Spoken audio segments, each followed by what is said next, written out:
Hello guys, welcome sa channel. Samahan nyo kami sa aming event ngayon, basic setup with projector ang aming setup ngayon. Dito ako ngayon sa Kongs Mini Express. Ayan, Kongs Express. Dito yan sa may tigyawat ako, Olongapo City. Magsaysay Drive. Kumbaga sa Baguio, ito yung pinaka-session road namin dito sa Olongapo City, Zambales. Second floor ang aming event. So magbababa kami muna ng mga gamit. At pakita ko sa inyo. Tapos na yung setup. Bit-bit lang ako para may dala ako paakyat.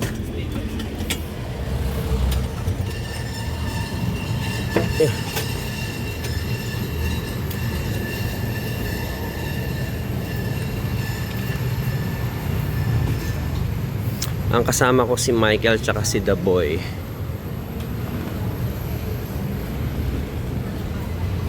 Ito yung aming venue.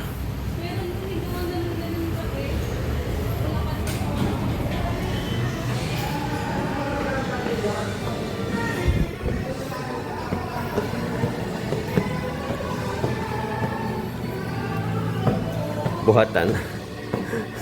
Ngawit ang dila mo dito pag full band setup.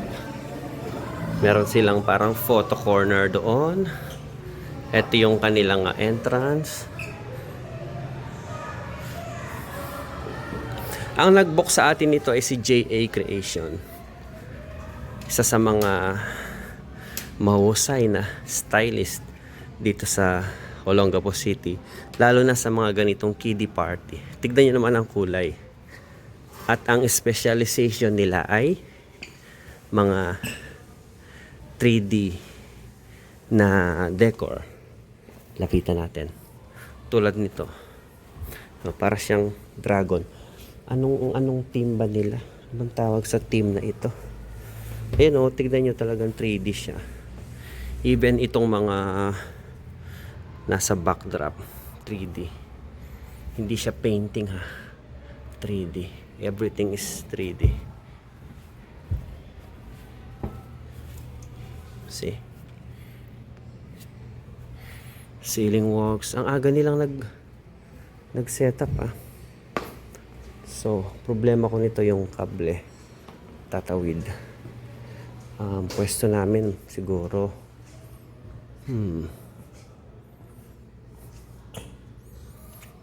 Baka dito kami pumwesto. I don't know kung anong nakalagay dito. But ideally, ang pwesto namin dito. Para nakaharap ka dun sa stage. May ibang mga nagde-decor or mga venue, misa matatawa ka. Binibigyan ka ng pwesto sa alanganin. Tulad yan. Halimbawa alanga, misan bibigyan nila sa'yo yun. So, hindi pwede dyan dahil unang-una, nakatalikod ka, hindi mo madidinig ang tunog at hindi mo makikita yung nangyayari sa stage. Kung may sesenya sa'yo ng mga performer, hindi mo makikita. So, basically, ang pwesto dapat ng technical booth dito or doon. Ayan. GA Creation. Siya po yung contact natin dito. So, iakyat lang muna namin yung mga gamit. Tignan. Meron nga pala kaming tutugtog ngayon. Pero ito joke lang Tignan mo. Ito yung keyboard. Ilang key ito, Michael? Parang 40 keys lang ito. Basta sabi ko may 3.5 siya na out. Ayan. So, pwede nating i-connect sa system ito. Basta meron siyang headphone output. Pwede yan. Buti na lang may ganito sila patungan. Kasi iniisip ko kanina, magdadala ba ako ng keyboard stand? Baka lumusot lang ito sa sobrang liit. Ang cute niya. So, yun. Pag may request na ganyan ng client, gagawa natin ng paraan yan hanggat maaari. So, sounds funny sa iba pero basta doable siya, basta workable siya, i-connect natin sa sa speaker natin. So, ang dala naming speaker ngayon, audio center na 315. Pagdala ko to kahit wala na akong sub. Dahil nga second floor ito, hinihingal lang ako. Yan. Uy, ang ganda ng mga gawa siya sa kahoy. Elric at 7. Ayan. Medyo hinihingal na ako, mainit. At saka galing ako sa photoshoot kanina. Wow! Sosyali ng mga loot bags. Konti ang laman pero malalaki. May sito, 2 cookies, may coco corns. Ang ganda tignan. Tapos may mga, I guess, coloring book ito. No? Sa mga kiddie party, naging ganito na talaga, no? Ang laki na nang in-evolve ng mga event ngayon, kumpara nung araw, ibang-iba na. Noon, more on ng mga event na ganito pag nag-decor. More on balloons lang. Ngayon, may mga centerpiece na ganyan. Yung centerpiece dapat akma doon sa theme ng event, syempre. Pati mga ceiling works na ganyan. No? Dati, imagine mo yung mga nilalagay dyan, puro mga crepe paper lang. Kung inabutan niyo pa yun. Pero ngayon, ibang-iba na. Maganda na yung mga nagiging itsura ng mga event ngayon. So, ang in-avail sa akin ito is basic set lang. Pag basic set, ang kasama lang niyan, 2 speaker, 2 o 4 na mic, frontal, pwede tayo maglagay ng, since maiksi lang ang pwesto ng ilaw, so dito ko ilalagay yung isa, tapos yung isa doon sa may bandang paso na yun na may bulaklak, pwedeng 3 per side yun, 2 amber white at saka 1 RGB per side. Tapos sa backdrop, I think kasya dyan ng 6 or 7. Tapos lalagyan natin ng tag-isa ito, 1, 2, 3,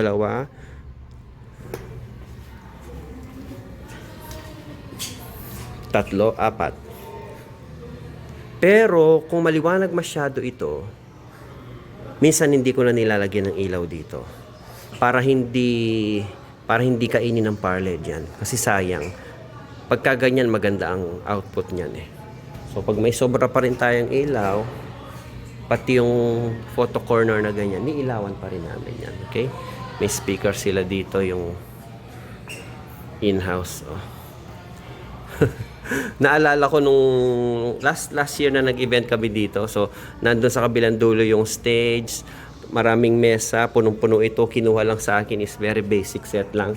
Tapos nakita ng mga tao ito, sinigawan kami. Hoy, hindi gumagana yung speaker niya sa likod. Akala nila sa amin yan.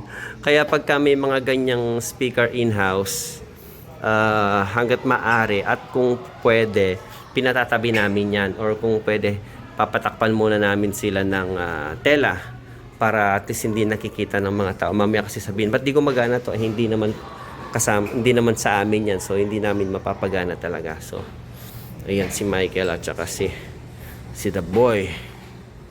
Naka-Joson si Michael. Shout out sa mga Joson user dyan. Ang gagamitin nating mic dito yung isang pares ng RBR at saka isang pares ng Mount Everest version 4. Tulungan ko muna silang mag-akyat dito. 2,000 years later. Almost set na kami. Ito yung boot namin. So dahil basic lang ito, puro parled lang. Itong show art lang ang dala namin. Nag-aayos na sila ng kable.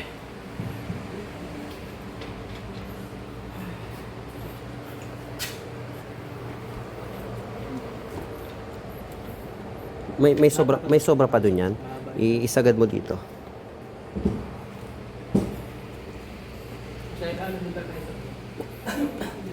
Ito. Dito ka na dumaan sa likod.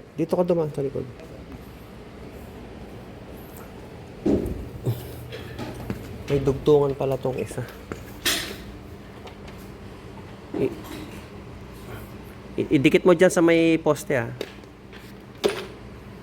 Yan. Kailangan naka-tape yan. Hindi man buo. Kailangan medyo marami pagdating doon sa gitna kung saan part may mga dumadaan. Sug mo to dito. Mga wire Yan. Baka matito sa tao. Itabi mo lahat yung mga yan. Okay, mabuti.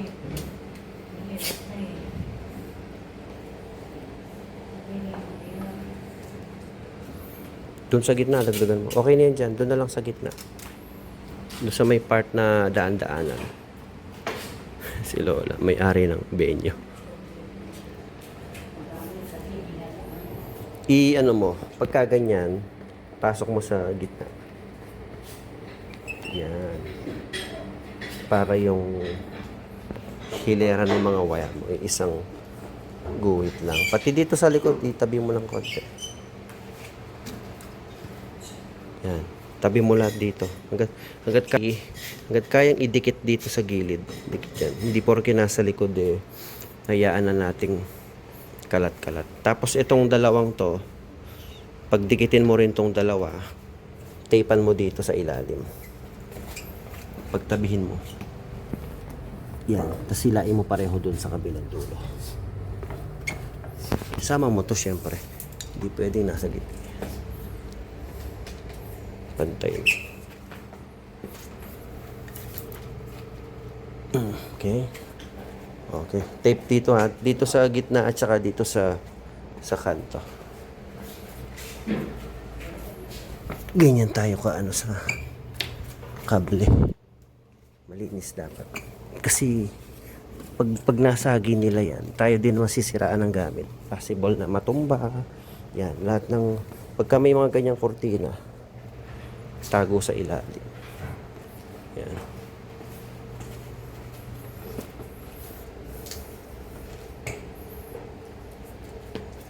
Diyan sa kanto.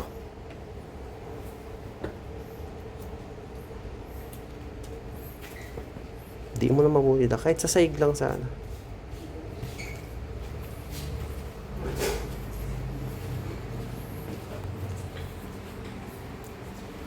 So, ito yung keyboard. Naka-line in. Na-testing na namin yan. Gumana na kanina. Malakas din. Pero yung typical na tunog ng mga piano na pang bata. Pero at least naapalabas natin siya doon sa speaker. Kaya pag nag-perform yung celebrant dyan, madidinig ng lahat. So, yun. Yung kable ng speaker kanina dito dumaan. Papunta doon. Tapos nakalink yung isa. Pinatanggal ko. Pinalipat ko doon. Kasi doon, konti na lang yung tatawid doon.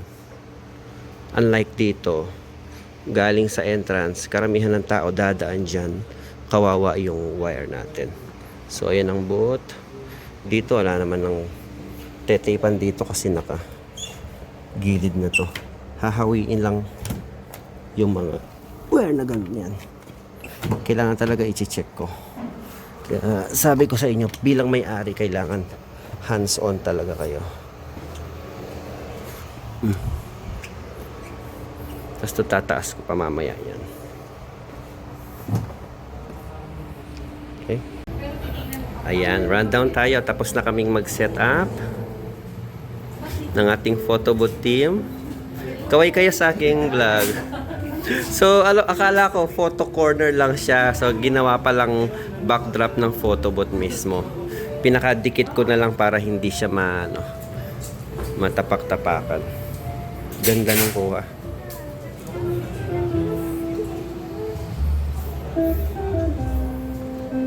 Ilaw natin. 2 amber, 2 RGB. So, ayan. Maliwanag na yung stage. Photo-friendly yan. Pag nagpa-picture kayo dyan, talagang natural lang kulay ng kalalabasan. Ang aking boss ngayon. Wala ba tayong upuan sa gitna? Walang couch? Ah, sa kanila manggagaling. Bench. Mangat na yung bench. Tsaka dapat yung green natakpan yung brown sa baba. Oo nga, hindi ko nang isagad eh. Ceiling works. At yung ating keyboard, gumagana na yung keyboard ha. Malakas. Oo, malakas. Actually, pwedeng pang live pad. So, ayan lang. Tapos yung isa nating ilaw doon. Ganun din. Naiwan nila to dito. Tignan mo sila talaga. Pinyata.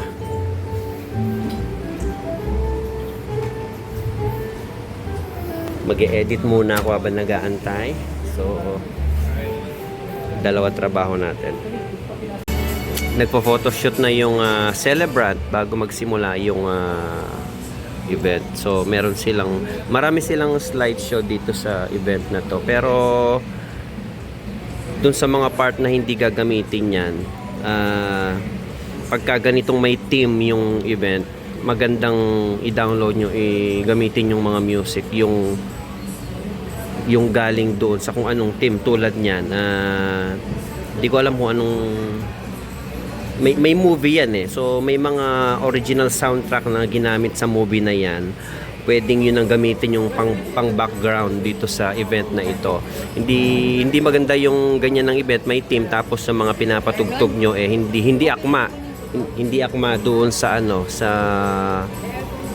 sa team. So ganun pag-aralan nyo, madali lang naman yung ganun regardless kahit na anong team yan. Madalas naman may mga mahanap kayong music na related sa event na yan. I-type nyo lang yung title ng ano na yan ibalik mo nga doon sa Michael, sa virtual DJ. Anong title niyan? Ito. How to Train Your Dragon. So, doon galing itong team na yan, ng konsepto na yan. So, i-type nyo lang yan sa YouTube. Lalabas yung mga soundtrack niya. Pakinggan nyo kung okay sa tingin nyo, okay i-play sa ganitong during the event. Yun ang gamitin nyo. Para talagang ma-feel nila yung vibes ba nung team nung event. Hindi yung mamaya kasi lalo na pag sa probinsya ganyan ang team tapos puro mga budots yung mga pinapatugtog. Hindi ako 2024 na ngayon, ayusin natin yung trabaho natin. Ongoing ang 7 program.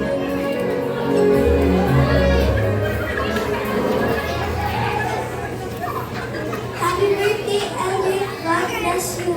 RBR yung gamit ng bata, Joson yung gamit ng host. Okay, and next in the lead is Meg calls Zacchaeus Kaiden Alipi.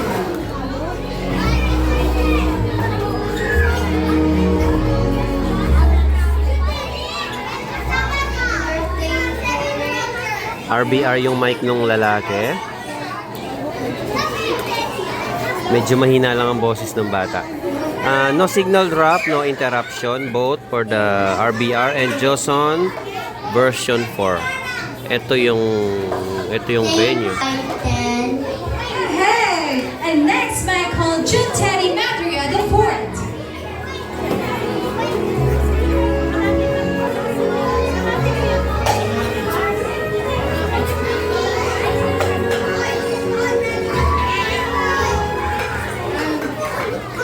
Happy birthday, Elric. I love you so much.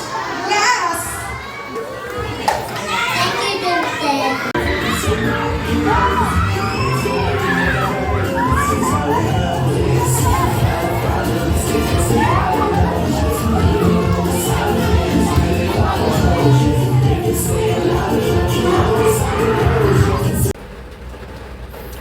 Natapos yung event kagabi, hindi na ako nakapag-closing. Diretso ligpit na kami, umuwi na kami. So, ngayon kinabukasan, habang nag-aantay ako sa event namin matapos, naalala ko yung vlog ko kagabi, hindi ko pa pala natapos. So, ito yung closing. Okay pa rin yung mic natin, yung RBR natin. Even yung Joson, okay pa rin. Dahil yung venue namin kagabi maliit lang naman. Pero maraming tao, puno yung venue. Usually pagka ganun, lalo maraming cellphone na nagkakaroon ng mga interference sa mga microphone. Pero so far yung RBR na gamit namin kagabi, malinaw ang boses, hindi siya nagputol, at hindi rin kami nag-riskan ng channel. Kung ano yung channel niya nung huli namin ginamit, yun pa rin siya. At medyo nahirapan lang kami dahil yung host hindi marunong humawak ng mic. Nandito yung nakatapat yung mic dito sa halos sa leeg, nakaganon. Kaya ang hirap. So hindi porke maganda ang mic, maganda ang mga speaker, mahusay ang technician, okay ang tunog. Pag yung end user, yung host mismo, hindi marunong gumamit ng mic o talagang kakaiba yung boses, hindi talaga gaganda yung tunog. So Kumbaga ano yan, tulungan talaga siya magmula sa gamit mismo, sa operator, at saka doon sa mismong gumagamit ng mic. Okay?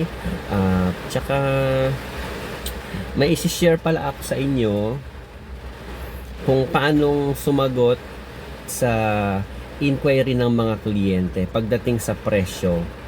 Muli, hindi ako magbibitaw ng presyo pero ako, ganito ang style ko sa pagbigay ng quotation sa client. So, siyempre ang client magtatanong yan. Unang-una, magkano po ang sound system? Hindi ko siya sesendan ng mga package ko. Actually, wala talaga akong mga listahan ng mga packages na isesend sa kliyente dahil maaring magkaroon ng mismatch pag si client ang pumili, no? Ang requirement ng event is may banda, tapos ang pinili ni client ay basic set.